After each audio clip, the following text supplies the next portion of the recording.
Joining me now to react is Senior Fellow for China Strategy at the Heritage Foundation, author of The 100-Year Marathon, Michael Pillsbury. Mr. Pillsbury, great to see you. In that memo, Minahan reportedly tells officers to, quote, prep by firing a clip at a target and aim for the head. At least we have one member of the military who is clear-eyed on the threat to China, right? Yes, he sounds like he's a real warrior, not a woke officer that the Biden administration is seeking to create.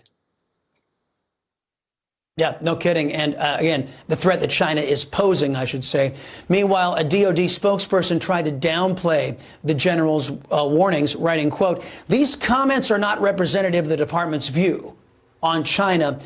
And that's true. The Department of Defense, under the aforementioned Lloyd Austin, reflects the current White House and their love of the racist, genocidal slave state that is China.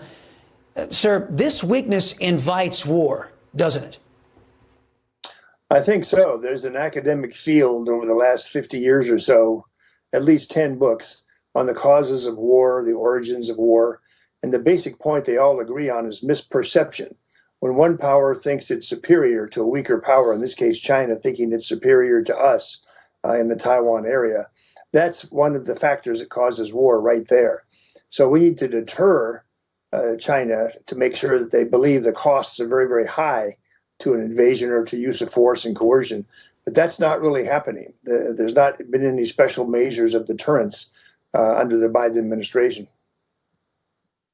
According to a new report, a China Nuclear Weapons Research Institute has bought critical U.S. computer chips over a dozen times in the span of 2 years. This despite U.S. export restrictions intended to slow those sales. From battery technology that we pay for to microchips, our government appears to be unable or unwilling to stop China's cheating. That is a huge problem, isn't it, Mr. Pillsbury? Of course it is. And this is a brilliant piece of research by these two Wall Street Journal reporters. It's worthy of a Pulitzer Prize, in my view. They went back over the last 10 years worth of research reports from this Chinese Academy of Engineering and Physics, which we know makes nuclear weapons, makes new designs for new nuclear weapons. And they found a large number of footnotes mentioning the use of these American or European chips in their research. I mean, why it took so long to figure this out is a big question, but it shows an overall sort of complacency about China acquiring the most sophisticated chips and other technologies for their nuclear weapons program. They're supposed to not be improving their nuclear weapons at all.